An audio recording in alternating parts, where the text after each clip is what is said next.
Ring રોડની કાપડ માર્કેટોમાં dummy વેપારીઓ બેસાડી વિવર્સો અને વેપારીઓને છેતરનાર કુખ્યાત આરોપીને પોલીસે ઝડપી પાડ્યો છે, જ્યારે ટોળકી વિરુદ્ધ કરોડોની ઠગાઈની ફરિયાદ નોંધાઈ છે। સુરતના રિંગ રોડ ખાતે આવેલી જુદી જુદી માર્કેટોમાં ડમી વેપારીઓ બેસાડી વેપારીઓ અને વિવર્સોને વિશ્વાસમાં લઈ ઠગાઈ આચરી ઉઠામણો કરનાર કુખ્યાત રમેશ સીતારામ ધનજી હિસોરિયાને પોલીસે ઝડપી પાડ્યો છે। તો ઝડપાયેલો રેડો કોહિનૂર માર્કેટ, સ્વદેશી માર્કેટ, ન્યૂ આદર્શ માર્કેટમાં કરોડોની ઠગાઈ આચરી હતી। તો આરોપી રમેશ ધનજી હિસોરિયા સીતારામના ઉપનામે જાણીતો હોવાનું પણ જાણવા મળ્યું છે। હાલ ઋષિ અને તેની ટોળકીને પણ ઝડપી પાડવા પોલીસે ચક્રો ગતિમાન કર્યા છે। પૂરા પોલીસ સ્ટેશન વિસ્તારમાં છેતરપિંડીની એક ફરિયાદ નોંધાઈ હતી। આ ફરિયાદમાં ફરિયાદીએ આરોપી તરીકે ઋષિ શાહનું નામ આપેલું હતું। પોલીસે આ ઋષિ શાહની ધરપકડ કરી હતી।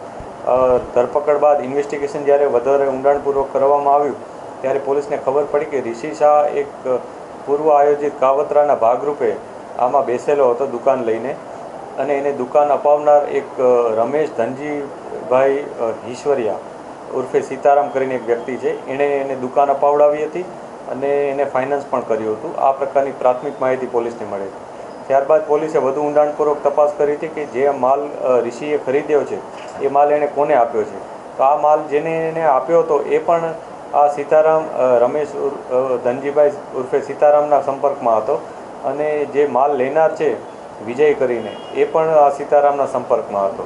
તેથી પોલીસને કન્ફર્મ થયું હતું કે આ જે સમગ્ર ઘટના છે એમાં મુખ્ય સૂત્રધાર તરીકે રમેશ ધનજીભાઈ સીતારામ છે, અને એને કારણે પોલીસે જે બીજી ઇન્ફોર્મેશન મળી અને જે પુરાવા મળ્યા એના આધારે આની ધરપકડ કરી છે। ધરપકડ બાદ અમે અન્ય પણ ઇન્વેસ્ટિગેશન અત્યારે કરી રહ્યા છીએ કે આ વ્યક્તિ અન્ય કયા કયા ગુનાઓમાં સામેલ છે।